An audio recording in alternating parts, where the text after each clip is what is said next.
সীমান্ত ও সুন্দরবনের বিস্তীর্ণ এলাকায় যেখানে এখনো মানুষ খাল বিল থেকে শামুক ধরে তা বিক্রি করে সংসার নির্বাহ করেন। উত্তর 24 পরগনা জেলার বসিরহাট মহকুমার বসিরহাট 1, হিঙ্গলগঞ্জ, সন্দেশখালী 1 ও 2 নম্বর ব্লক সহ বিস্তীর্ণ এলাকা জুড়ে এখনো শয়ে শয়ে মানুষ শামুক বিক্রি করে দিন কাটান। এই শামুকগুলি সাধারণত নদীর পাড়ে, খালে, বিলে ঘুরে বেড়ায়। বাংলায় যার ডাক নাম গুগলি। সেগুলোকে ধরে এক শ্রেণীর মানুষ, তারপর একসাথে অনেকটা সংগ্রহ করে সেগুলো বিক্রি করে দেয়। সেই এক টিনের বাক্স শামুকের দাম মাত্র 80 টাকা। সেগুলো কিনে ব্যাপারীরা কলকাতা সহ দেশের বিভিন্ন প্রান্তে নিয়ে বিক্রি করেন। ছত্তিশগড়, ঝাড়খণ্ড, নাগাল্যান্ড, মণিপুর ও ত্রিপুরার বিভিন্ন বাজারে বিক্রি করা হয় এই শামুকগুলি।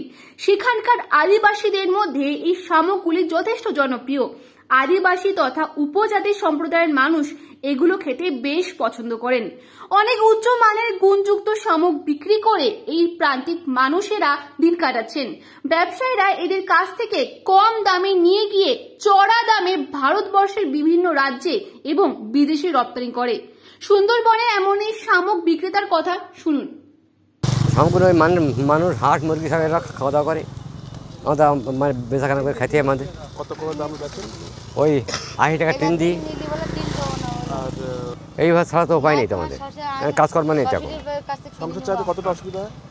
একটু কষ্ট হয়, কিছু করার নেই। আপনারা কি সরকারি সাহায্য পান? না, আমরা তো গরিব মানুষ, আমাদের কি দেবে? আমাদের মাথায় নেই তেল, তা আমাদের দেয়। আপনার নাম? রশিদ গাজী। বিষয়টি প্রকাশ্যে আসতেই শুরু হয়েছে রাজনৈতিক চাপানুতোর। এই নিয়ে NITTUC রাজ্য সম্পাদক কৌশিক দত্ত এবং বিজেপির বসিরহাট সাংগঠনিক জেলা সভাপতি সুকল্যাণ বৈদ্য কি জানালেন শুনবো। দেখুন, 2011 সালের আগে যখন বামফ্রন্টের আমল ছিল, তখন আমলাশোলের মতন ঘটনা পশ্চিমবঙ্গে ঘটেছে। মানুষ দেখেছেন পিঁপড়ের ডিম খেয়ে বাঁচত। সেই অবস্থা থেকে বাংলার গরিব মানুষের আর্থসামাজিক অবস্থার উন্নয়ন ঘটেছে। মমতা বন্দ্যোপাধ্যায় খাদ্যসাথী প্রকল্প, মমতা বন্দ্যোপাধ্যায়ের গতিশীল গণবন্টন ব্যবস্থা বা রেশনিং সিস্টেমের মাধ্যমে আজকে মানুষ খুব ন্যূনতম মূল্যে বিনা পয়সায় চালও পাচ্ছে।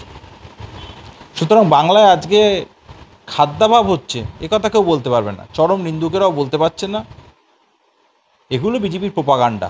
বাংলার দেখুন, এই প্রান্তিক মানুষদের উন্নয়নের জন্য কেন্দ্র সরকার বিভিন্ন খাতে যথেষ্ট পরিমাণ অর্থ বরাদ্দ করে, কিন্তু এই অর্থগুলো সবই রাজ্য সরকারের যে জনপ্রতিনিধি এবং এই শাসক দলের যে বিভিন্ন নেতা, ছোট নেতা, মেজ নেতা, বড় নেতা, তাদের পকেটে সব এই টাকাগুলো চলে যায়।